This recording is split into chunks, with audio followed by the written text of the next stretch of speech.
성경 한 구절 찾아보겠습니다. 마태복음 24장 1절부터 읽겠습니다. 예수께서 성전에서 나와서 가실 때에 제자들이 성전 건물들을 가리켜 보이려고 나아오니 대답하여 가라사대 너희가 이 모든 것을 보지 못하느냐? 내가 진실로 너희에게 이르노니 돌 하나도 돌 위에 남지 않고 다 무너뜨리우리라.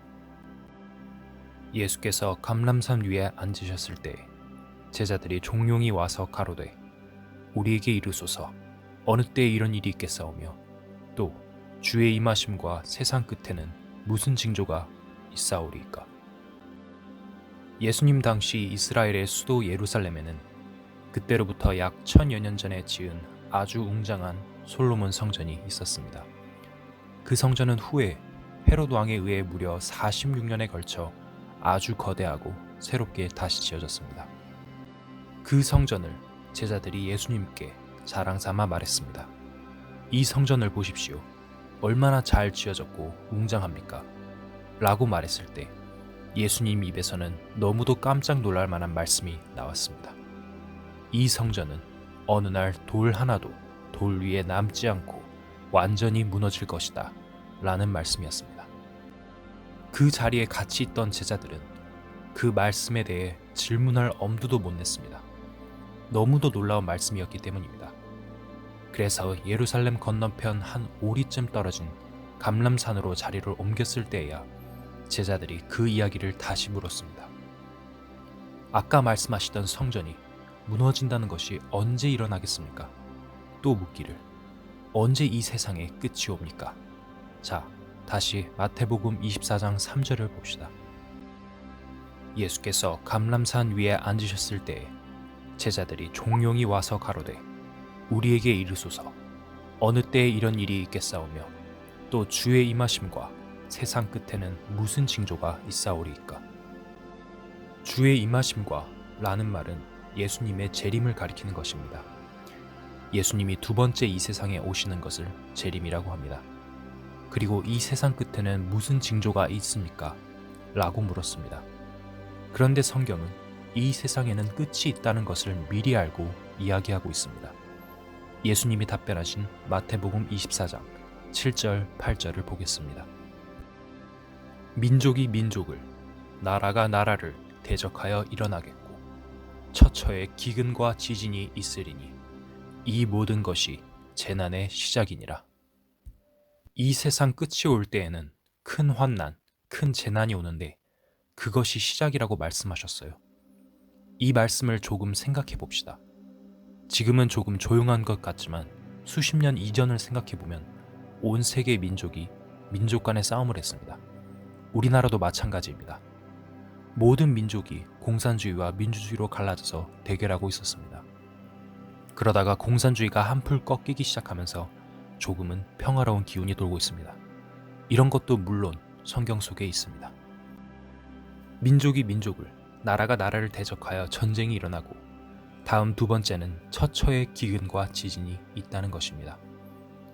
기근에 대해서는 제가 설명하지 않더라도 여러분들이 뉴스를 통해서 아프리카의 사정이라든지 또 방글라데시라든지 인도라든지 지구 곳곳에서 많은 사람들이 굶어 죽어가고 있는 사실을 압니다.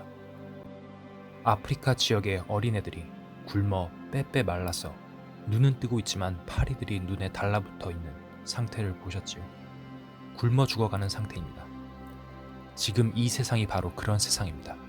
그러나 전 세계가 그렇게 굶어 죽는다고 말한 것이 아니고 처처에 곳곳에 그런 일이 일어나는데 이것이 이 세상 끝날이 가까이 오고 있다는 징조라고 말했습니다.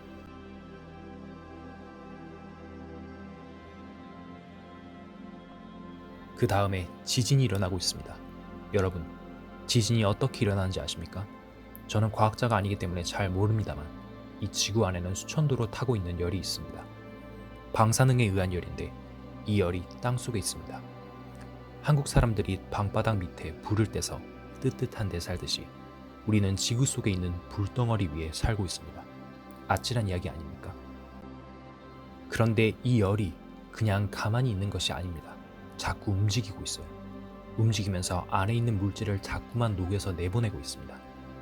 화산이 폭발하면 용암이 막 끓어오르잖아요.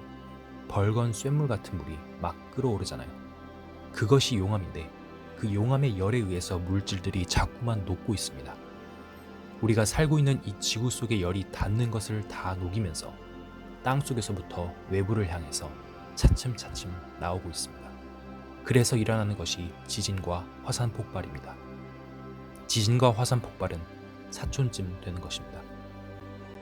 그러니까 예수님은 이 지구라는 것에 수명이 있다고 말씀하신 것입니다. 이 지구는 영원히 존재하는 것이 아닙니다. 사람이 늙듯이 지구도 늙고 있습니다. 지구의 외부도 공해라든지 여러 가지 문제 때문에 늙고 있지만 외부보다는 속에서 열이 점점 확산되고 있습니다. 그러다가 언젠가는 이 지구가 폭발합니다. 지금까지 여러분들은 이런 문제를 전혀 생각하지 않고 지구는 마냥 영원히 존재하는 것 같이 생각했을지 모르지만 지구는 영원한 것이 아닙니다. 구약 성경 이사야 24장 18절부터 읽겠습니다. 이사야 24장 전체가 그런 내용입니다. 18절부터 읽겠습니다. 두려운 소리를 인하여 도망하는 자는 함정에 빠지겠고 함정 속에서 올라오는 자는 올무에 걸리리니 이는 위에 있는 문이 열리고 땅의 기초가 진동함이라. 땅이 깨어지고 깨어지며 땅이 갈라지고 땅이 흔들리고 흔들리며 땅이 취한 자같이 비틀비틀하며 침망같이 흔들리며 그 위에 죄악이 중함으로 떨어지고 다시 일지 못하리라. 19절에 땅이 깨어진다고 되어 있습니다. 왜 깨어지겠습니까? 해를 거듭할수록 화산 폭발과 지진이 훨씬 더 자주 많이 일어납니다. 우리가 느끼지 못하는 지진까지 합하면 지금 아마 1년에 3만 내지 4만 번 정도로 그렇게 많은 지진이 일어납니다. 그것은 지구의 수명이 다 되어간다는 뜻입니다. 그래서 예수님이 세상 끝의 징조는 흉년이 들어서 사람이 굶어 죽고 민족 간에 싸우고 전쟁하고 지진이 자꾸 일어난다고 말씀하신 것입니다.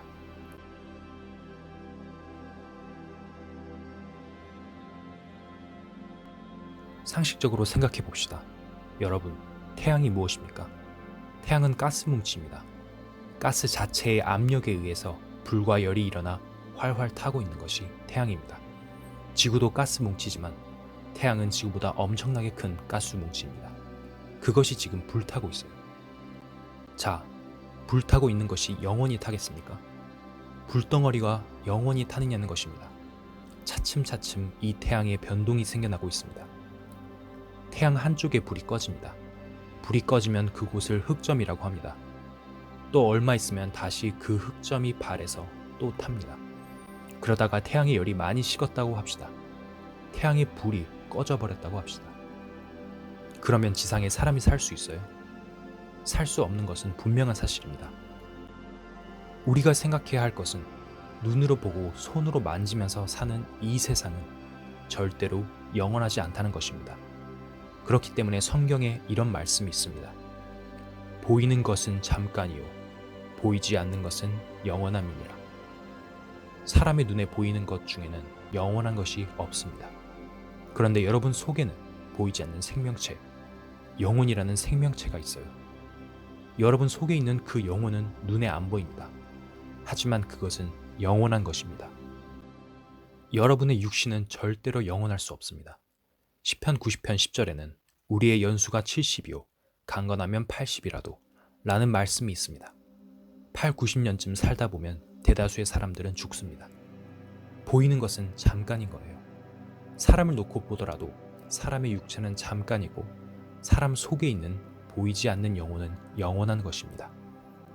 그와 마찬가지로 이 지구나 태양이나 모든 별들을 비롯하여 보이는 것은 영원한 것이 없습니다. 전부가 어떤 작용, 예를 들면 풍화작용 같은 것에 의해서 변하는 것입니다.